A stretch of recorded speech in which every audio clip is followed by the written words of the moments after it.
In the north, they thought they knew all there was to know of war. Until the War of the Rift. While the southern king hid, warm in his keep, the Darkwings cut their bloody trail from frozen north to winter's edge. Alone, the Warden and his small garrison turned their whiskers to the icy wind. At the end of hope, in a last barrage, they wiped Batkind from the land and memory. With no sign of the Darkwings' return, in time, few believed them little more than a fairy's tale. But at Mount Cauldron, time had been all they needed. An old enemy claws free of their icy tomb and hungers for vengeance. But not all is lost. King Rattus brings north a cause for hope. A bastard prince, placed in the paws of the Warden of the Wastes to raise as his own. A secret of blood never to be told. Now, fate calls for a hero in a murderous screech, and one young rat will answer.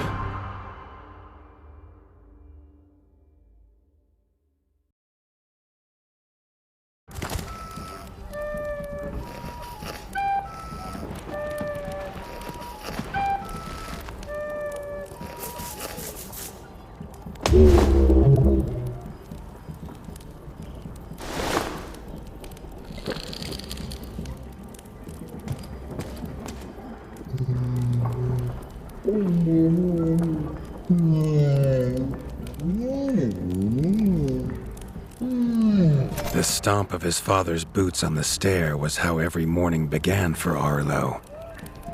The booming shout to ready himself was louder still. But such was Lord Eivor's zeal at a new day. Dawn was breaking over winter's edge, and Arlo was yet to miss one.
The castle echoed with the horns of the returning hunters, bringing their night's bounty. Arlo's little heart quickened to hear it. The only thrill to be found inside the high walls was a hunter's tales of what lay beyond them.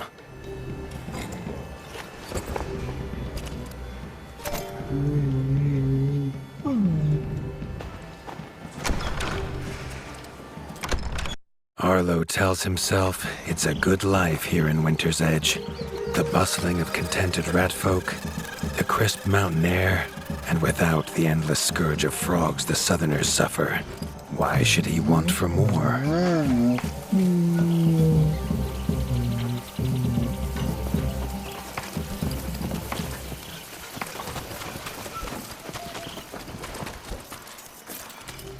There was no time for tales of the hunt today.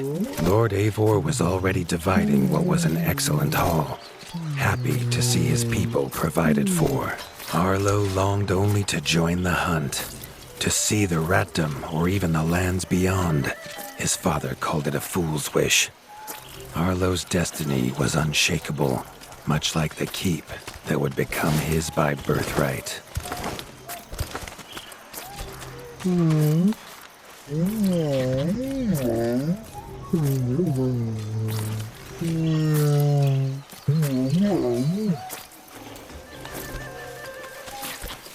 Tiki's shop was perhaps Arlo's favorite, as the shopkeeper had wares from far and wide.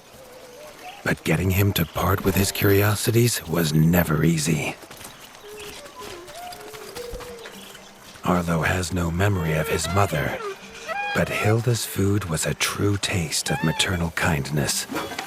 With the right ingredients, she would make meals nourishing to body and soul.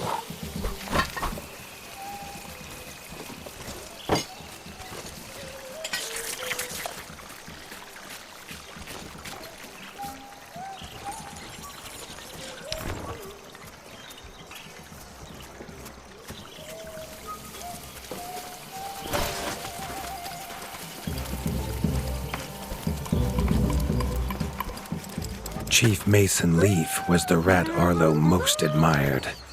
As younger brother to Lord Eivor, his carefree uncle never faced the burden of being Warden of the Wastes.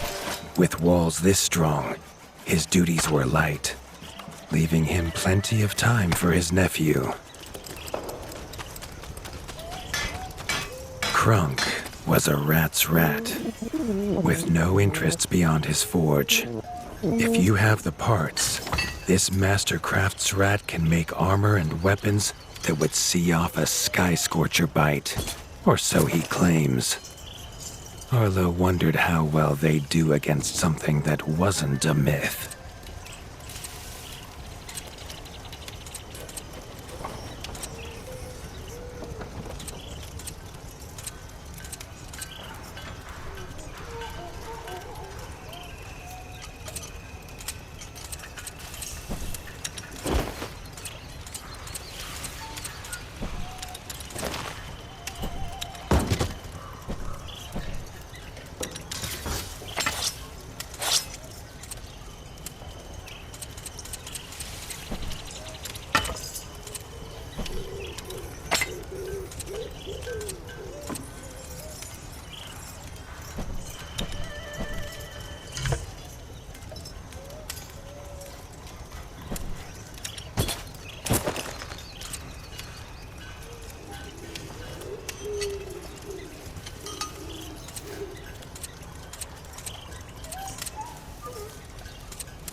The hunters had brought unwelcome news. A family of the reviled creatures ratfolk called backstabbers had moved into the wastes. Eivor told his son to fetch his weapons.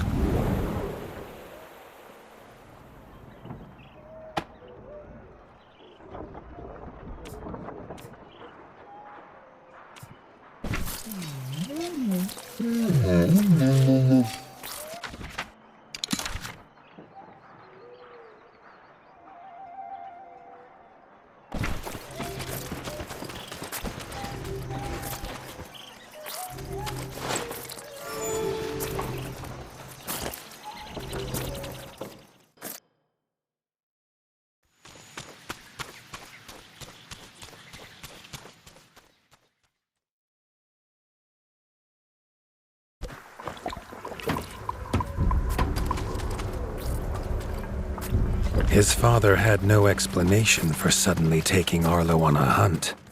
It even gave the hunters pause. Arlo had been taught to fight, and better than most.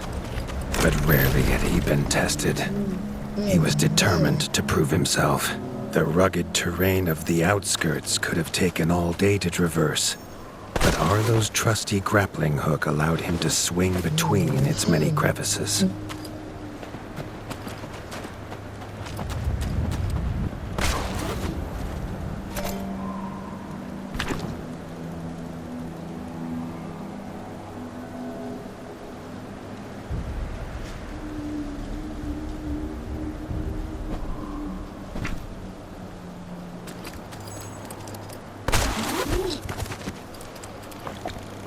Arlo liked the feel of a sharp axe cutting through the vines.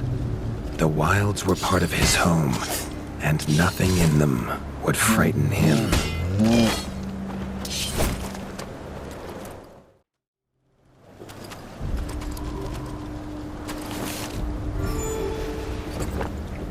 The famous frostberry bushes of the wastes were in full fruit already. Their juice made a healthy tonic, though Lord Eivor preferred them fermented.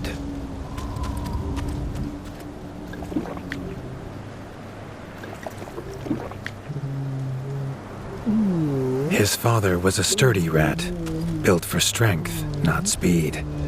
So Arlo found it curious that he challenged him to a race. The prospect of the hunt had filled Lord Eivor with a vigor that his son had not seen in years, or at least since breakfast.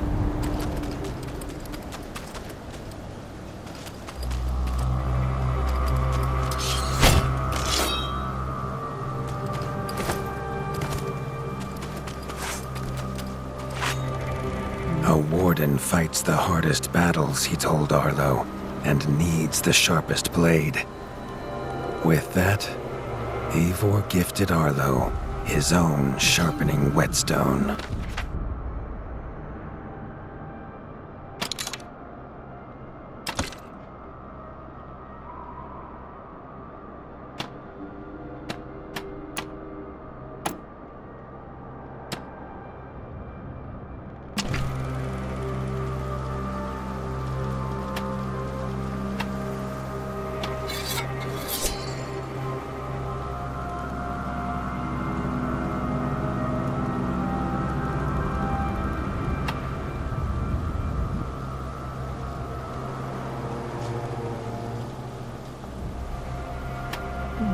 Whether these beasts were named for their spines or for some past unforgivable deed, no rat knew.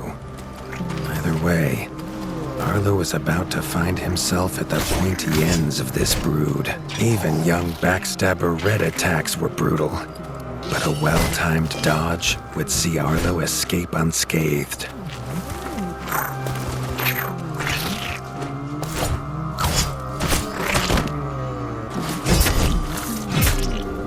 This backstabber lived up to its name with its deadly white attack. but Arlo's shield could block the deadly spikes.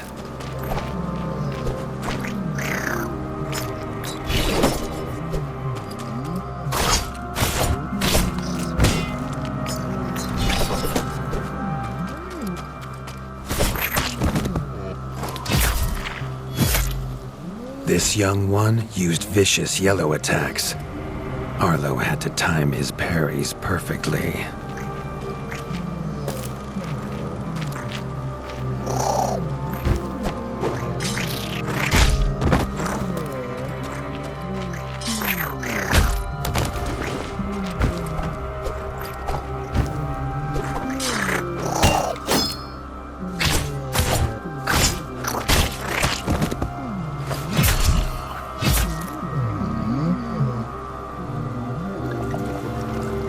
This mother had left her young to fight alone, but the same could not be said of Lord Eivor as he leapt to his son's side.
It was Lord Eivor's mighty blade that took her head, but the fight was won together.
Arlo basked in his father's pride, almost as warm as at the fire inside Winter's Edge.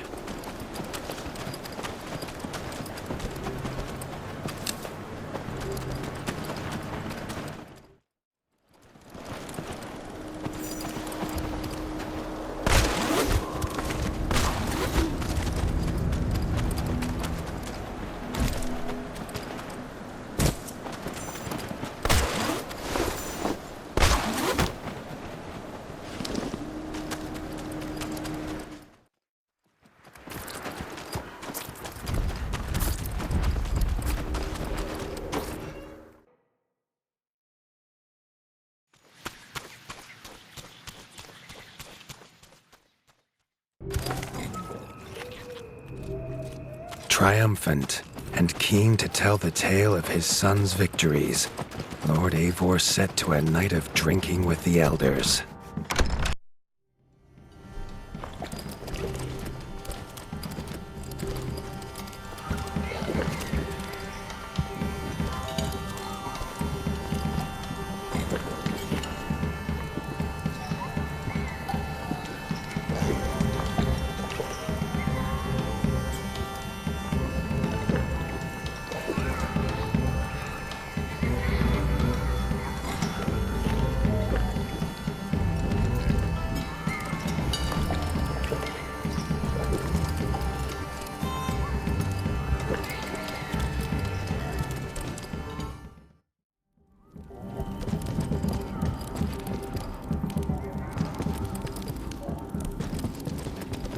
Arlo was reluctant to return to his bed, wondering how long he must wait to hunt again. The booming footsteps that woke him this time were nothing like those of his father.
He had found his father. The Warden stood alone, holding back a whole Darkwing army, their cruel Count Kazak leading them. His father charged, but the Darkwing Count was as fast as he was strong. The Winter's crown tumbled to Arlo's feet, now without a head to rest on. There was no time to grieve his father, as from above the Count revealed his greatest weapon, a sky scorcher. Not a fairy's tale, but an undead beast whose very breath could level kingdoms. And its eye was trained on Arlo. All that came next was a fog of bloodlust, snapping jaws, and the beating of leathery wings. But there could be no victory. Arlo awoke, groggy and warm to his father's shouts. Only he wasn't in bed. The warmth was from the fire that had engulfed Winter's Edge, and the shouts were his uncle's. The only other survivor of the Darkwing attack, Leaf was bruised and his hind paws barely steady. He'd seen villagers flee to the outskirts. Arlo knew it was up to him to make them safe.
He'd know these anywhere. Krunk's smithy hammer and Hilda's chef's knife. Arlo wondered why they would leave them here.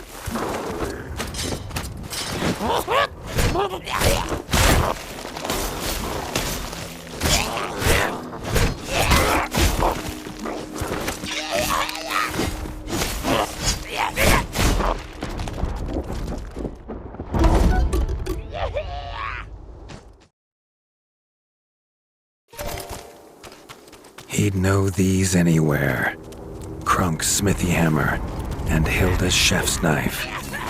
Arlo wondered why they would leave them here.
With the attack at Winter's Edge, no hunters had come to check their traps. Arlo thought he might find a use for them.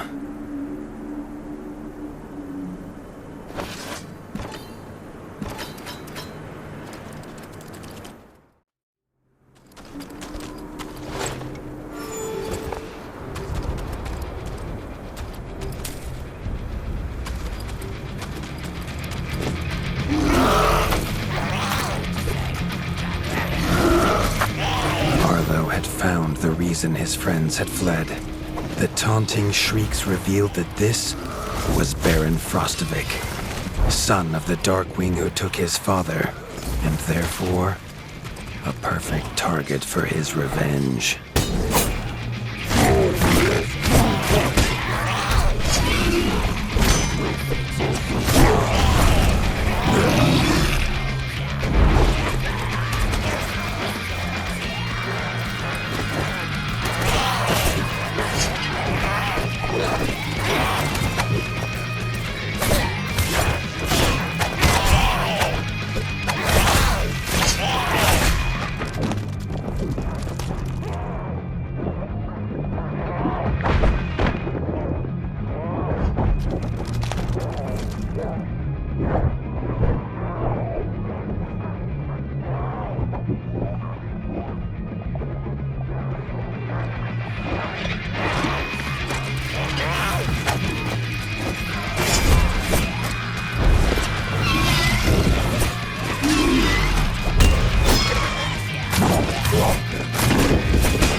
His foe was beaten, but seeing what had been inflicted on Hilda and Krunk, Arlo's need for vengeance was only growing. Arlo suddenly wished to be within the walls of Winter's Edge, to hear the boot and boom of his father at dawn, a sound he realized he'd never hear again. He needed to return to whatever was left and make his plan.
Spent from his journey, Arlo fell into his father's chair, the one thing still standing in the ashy ruin. It was his chair now, along with the title of Warden of the Wastes. Arlo's shoulders slumped at the weight of it. But only for a moment. The dark wings had nearly scorched the ratdom to ash before, and now it was for him to stop them. He was going to rebuild Winter's Edge, a beacon of hope from which to drive back the shadow.